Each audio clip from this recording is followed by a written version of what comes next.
Hi, അതുണ്ടല്ലോ അടിച്ച് പതപ്പിച്ച കോഫിയായിട്ട് ഞാൻ ഈ വർഷത്തെ ആദ്യത്തെ മഞ്ഞ് കാണാൻ വേണ്ടിയിട്ട് വന്നതാണ്. ഈ പ്രാവശ്യം നവംബറിൽ തന്നെ മഞ്ഞ് സ്റ്റാർട്ട് ചെയ്തു. അപ്പം നല്ല തണുത്ത് മരച്ചിരിക്കുമ്പോഴത്തേക്കിന് എന്തെങ്കിലും ഉണ്ടാക്കണ്ടേ, എന്നാൽ പിന്നെ ഉണ്ടാക്കാമെന്ന് വിചാരിച്ചു.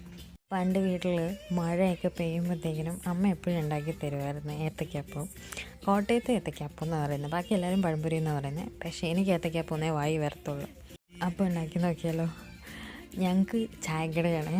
അമ്മ ഇങ്ങനെ ഏത്തയ്ക്കപ്പത്തിന് ഇത് വേണ്ടി ഇങ്ങനെ കീറി ഇതിങ്ങനെ എടുത്ത് വയ്ക്കുമ്പോഴത്തേക്കിന് അമ്മേനെ എല്ലാവരും കളിയാക്കാറുണ്ട്. ഇതെങ്ങനെ ഇത്ര തിന്നായിട്ട് ഇത് കീറി എടുക്കാനായിട്ടുള്ള കഴിവ്, അത് അപാരമാണെന്നൊക്കെ പറയും. പക്ഷേ ഇത് ഇച്ചിരി പാട് തന്നെയായിട്ട് ഇങ്ങനെ ഇത് കറക്റ്റായിട്ട് കീറി എടുക്കാനായിട്ട്. അപ്പോൾ ഇപ്പം ഞാൻ മഞ്ഞൾപ്പൊടി ഇടാതാണ് ഉണ്ടാക്കുന്നത്. പണ്ട് എന്തുകൊണ്ടോ അമ്മ ഉണ്ടാക്കി തരുന്ന, എൻ്റെ ഓർമ്മയിലുള്ള ഏത്തയ്ക്കപ്പത്തിന് വെള്ള കളറായിരുന്നു. അപ്പോൾ അതിൻ്റെ നൊസ്റ്റാൾജിക്കൂടെ വേണ്ടിയിട്ടാണ് ഞാൻ മഞ്ഞൾപ്പൊടി ഇല്ലാതെ ഒന്ന് ട്രൈ ചെയ്തത്. അത് കഴിഞ്ഞിട്ട് ഞാൻ മഞ്ഞൾപ്പൊടി ഇട്ടിട്ട് ട്രൈ ചെയ്ത് വെച്ചിട്ടുണ്ടായിരുന്നു. 2 കളറിലും ഉണ്ടാക്കിയെടുത്തിട്ടുണ്ടായിരുന്നു. എങ്ങനെയൊക്കെ ഉണ്ടാക്കിയാലും ഉണ്ടല്ലോ, ഇവിടെ ആ ഒരു ടേസ്റ്റ് നമുക്ക് ആ ഏത്തയ്ക്ക പഴുക്കാത്തതാണോ ഇനി അതുകൊണ്ടാണെന്നൊന്നും അറിയത്തില്ല, ഇവിടെ ആ ഒരു ടേസ്റ്റ് എനിക്ക് കിട്ടിയിട്ടേയില്ല.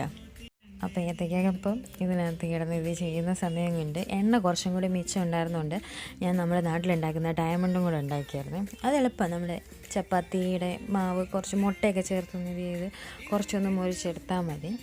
പിന്നെ ഇവിടെ എല്ലാവരും ഇപ്പോൾ ഷുഗർ കട്ടെന്നൊക്കെ പറഞ്ഞിരിക്കുന്നതുകൊണ്ട് ഞാനതിൻ്റെ മുകളിൽ പഞ്ചസാര ലായനിയൊന്നും ഒഴിച്ചില്ല.